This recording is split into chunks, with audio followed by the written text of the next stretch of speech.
maybe we can get started. Hello, everyone, and welcome to this latest and last of 2025 installment of Credit Trends in Commercial Lending, presented with ProSite and AFS. Thank you for joining us today. Before I hand it over to Tom, just want to let you know if you have any comments or questions, please do put it into the chat at the bottom, and we'll address them as we go as quickly as we can. So with that, Tom, I'll hand it over to you. All right, thanks, Ann, and welcome to everybody.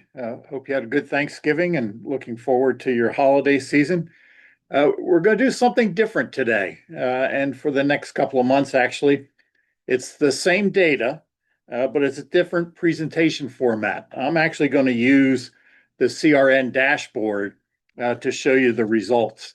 I think you'll find that the presentation format itself is a little bit more easier on the eyes.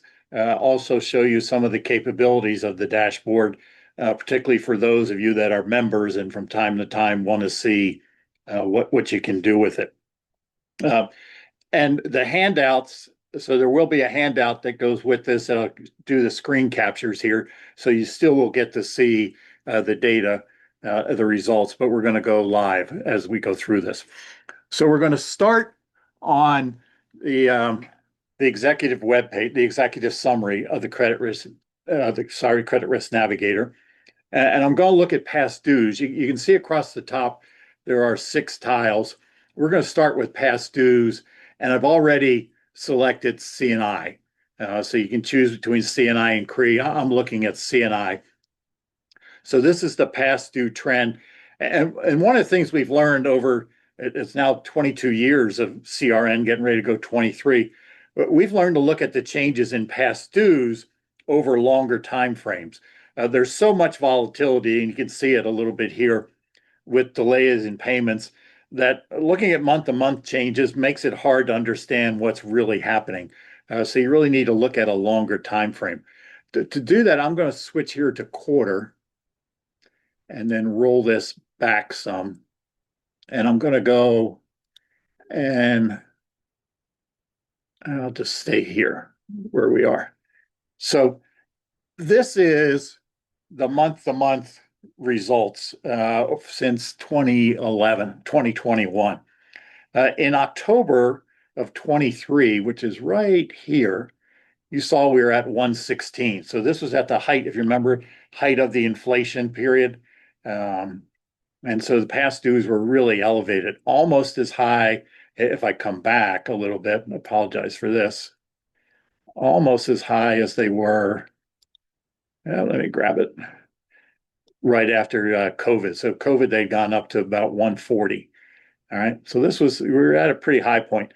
Since that time, you can see if you're looking long term, and I usually get that from Ed Schreiber, the late chief credit officer, chief risk officer from Zions. You look at long term, you can see we came down quite a bit for most of 2024. So we went from 116 down to 0.30. And then for most of 2024, we're kind of in the 5-6 range. In 2025, it dropped down below that. So we've been a little bit below 4. And again, without making too much of what's happening for a given month, for October, we spiked back up. And let me pull that up so you can see it a little bit better. Pull that up. So we spiked back up. So the question I have, and I really can't answer today, is are we at an inflection point? Are we going to see these past due numbers go back up? Or is this just a temporary blip? You can see how we've gone up and down and up and down. But it'd be interesting to see whether now we're going to go back up above this 0.4% and head into more problems. Let's take a look while we're still at the high level at non-accruals. And again, I'll flip this to quarter and pull it out. And you see a little bit of a different story. You don't see the volatility here that you saw with delinquencies. And if we go back a bit, so let's say we go back, I think this is March of 2024, we're at 0.83. Today, or for October, we're at 0.79. And during this, that's a 20-month period, almost 2 years, we've been in the non-accrual results for C&I have been in a very narrow range, a high of 0.85 and a low of 0.76. So unlike what we're seeing with the past dues that are kind of all over the place and look to be maybe trending back up, the non-accruals have really been flat for quite a long period of time. Let's switch this before we go looking at detail. Let's switch this into, I'm going to pull this down a little bit. Let's switch and look at CRE. So I'm going to go into my market number, pull open this, hit investor owned real estate, hit apply. And now you'll notice the non-accruing will change to 0.98. And if I pull it out,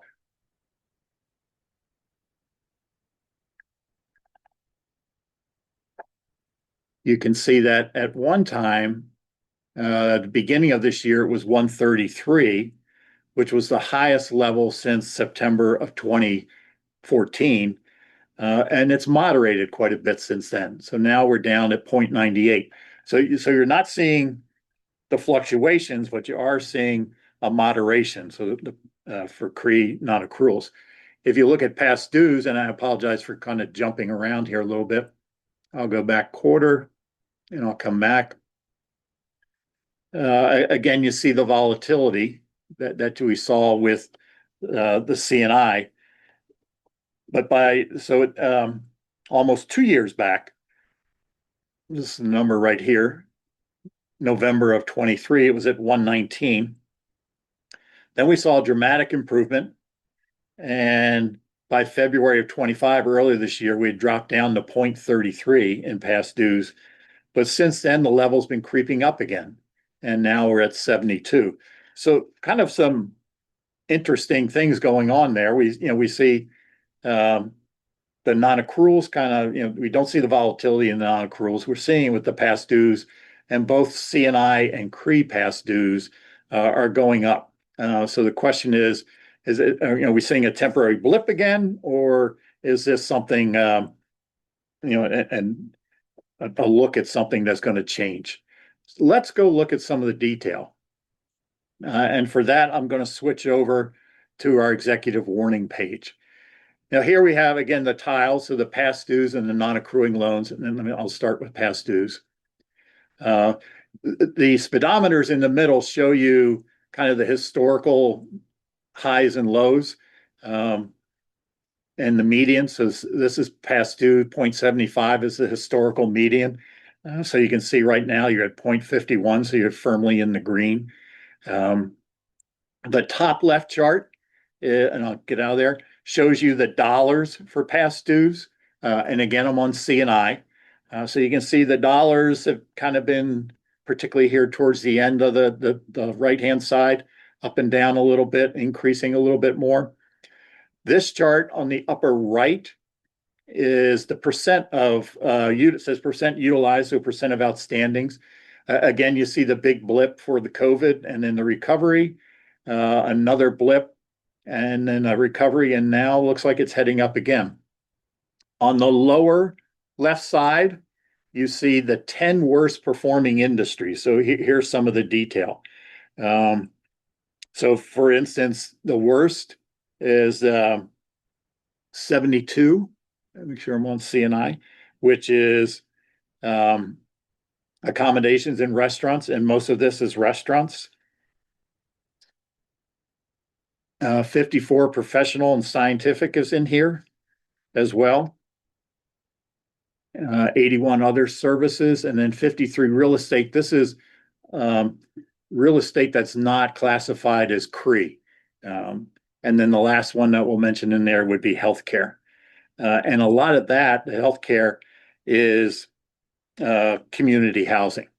The 81, by the way, is mainly machine repair, and the 54 professional is mainly problems with ad agencies.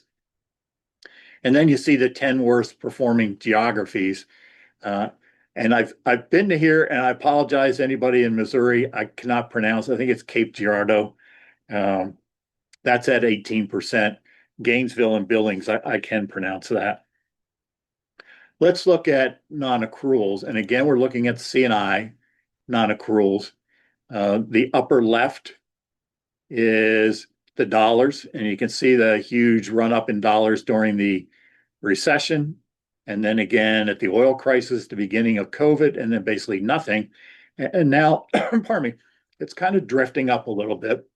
If you look at the percentage of loans on the upper right-hand side, you can see it's leveled off recently. So, it looks like it's recovering. The lower left, the non-accrual worst industries. So the 56 there, the administrative and support, that's almost all temporary help coming in at about 2.3%. 32 manufacturing is sawmills and plastics, so a couple of different issues there. And then 33 is something we talked about last month. Actually, I guess it was back in September, or motor vehicle parts. And we had talked about some of the major problems, failures there. So that's still showing up here. For worst performing geographies, you see Chico is at 46%, Lake Charles, Louisiana, and then Burlington, North Carolina. I would caution you on some of these geographies. These are at the CBSA level. And it's possible that the number of loans in that area or that particular CBSA are not very great. And so if you have three loans and one or two of them are bad, obviously your number is going to go up. If we look at criticized, and we'll let this paint here for a little bit, the historic median by the speedometer is 10%, and we're coming in at just about 6%. If you look at the upper left chart, again, you can see where we were during the recession and how things improved. And then over the last couple of years, things kind of, the outlook got worse, and more loans got put on criticized. It's kind of leveled off, but you can see how it's increased. It hasn't been really this high since back here, but 2012. Same thing with the percentages. So this is the percent. I'm on the upper right here now. Pardon me. That we saw the big improvement. And then when COVID first hit, a little blip, another blip after the impact of inflation. And now it's kind of leveling off. If we look at the industries, the lower left chart that are the highest criticized, you see 11 agriculture. And if you've been with us, I guess the last 2 years, you've heard me talk about the problems with the tree nut farming. This is still in here. We're also seeing some issues now with apple orchards. So that's kind of a first. I'm wondering if something is going to happen there. The motor vehicle parts and fabricated metal is 32, I think 32 or 33. And then the waste collection is 56 admin. Worst performing geographies, again, is at Decatur, Alabama, and then Wenatchee and Lake Charles. All right. Let's look at this for CRE. And to do that, I'm going to start with past due. So let me go back to past due. And I'm going to pull up CRE. And we call CRE investor-owned real estate. You'll see the 51 change. And we've got to let it paint here. Make sure, there we go. So you can see a bit of a change for past due. So again, this is CRE. If you look at the upper left, it was moving along pretty nicely. And then recently, 22, 23, it really shot up. And particularly you notice, and I'll pull this out of the way, you notice the red, so that's the 90 plus days past due. So the severe delinquencies, if you would, had increased dramatically. It's improved, or actually it improved in 24, but now it's getting worse again. Not as bad as what we saw in 23, but definitely getting worse. You'll see that on the upper right side with the percentage. So now we're at 72%, which is about where we were 76 a couple of years ago. So we're heading back in that direction. This chart in the lower left, worst performing industries, that doesn't apply when we're looking at CRE. That's something that's under construction.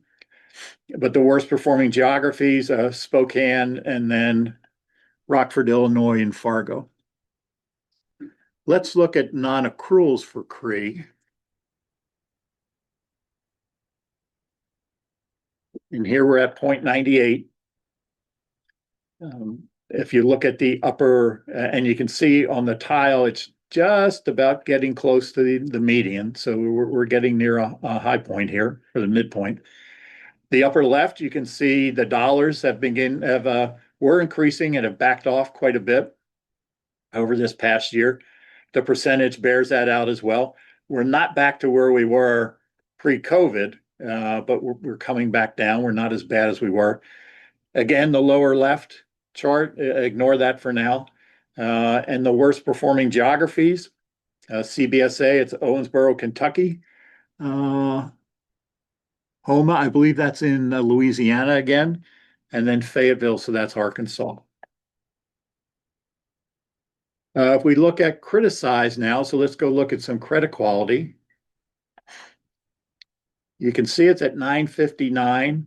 And on the, pardon me, the tile, the median is 10. So once again, we're on the CRE, both performance and credit quality, we're just about at the median. So we're about ready to move into a red area. You can see on the classified loans, it actually is higher than normal, than the average. The upper left chart, you see the criticized loans dollars. You can see the huge increase in 8. So this is based on the RMA, pardon me, the ProSite 10-point scale, where 7 is special mention, 8 is substandard, 9 is doubtful, and 10 is loss. So you can see the huge increase here over the last couple of years in the 8s or the substandard, even more so than when what we had back coming out of the recession. So a lot of concern, if you would, about what's really going to happen with real estate properties. And as we've talked before, we know that there's a large amount of modifications, if you would, that have been done. So this number is actually probably higher.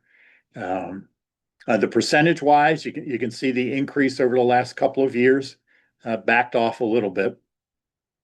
Again, the worst performing industries doesn't apply here. In the lower right, you see Manhattan, Kansas, Montgomery, Alabama, Huntsville, also Alabama. So a couple different spots that normally we don't talk about, kind of in the heartland, some problems with the heartland. All right. So I want to go with CRE. I haven't had a chance really to look at property types yet. So I'm going to go over to the risk migration and show you the percent criticized by collateral.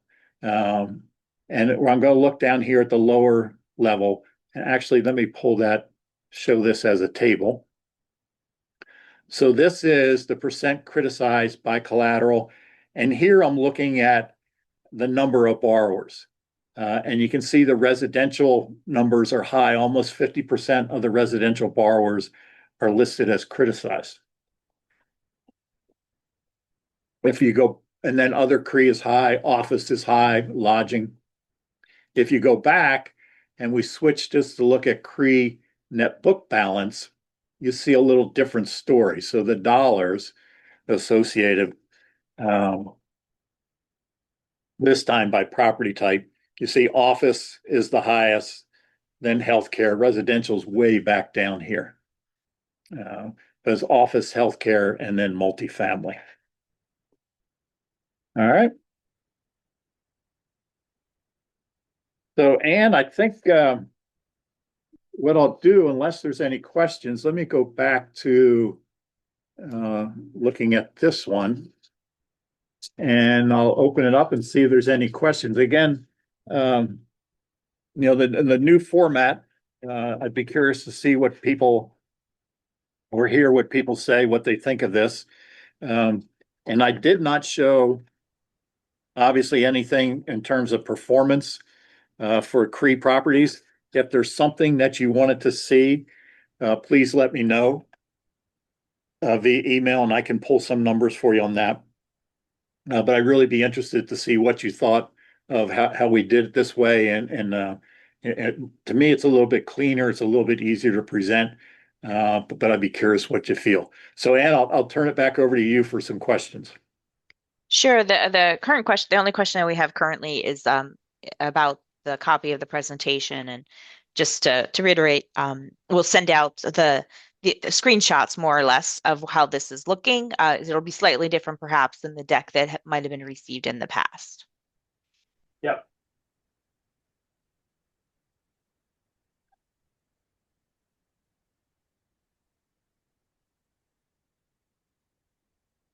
You can give it a minute or two to see if there's any other questions that are coming through.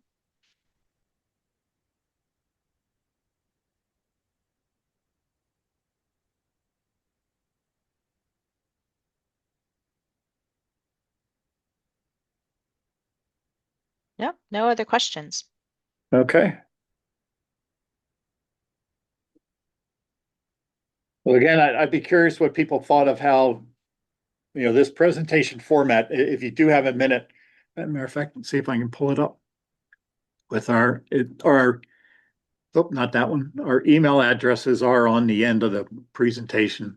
Uh, And then also likewise, we do send out the survey. So please do fill out the survey. We really appreciate your feedback. yep. Okay. Awesome. Well, thank you. Thank you, Tom. And I think this was Yep. definitely a different view, so we can get into the details a little bit more sometimes than the summary presentation allows for. But curious to see how everybody thinks of this type of presentation. Appreciate you being here with us and wish everybody a happy holidays. Thank you.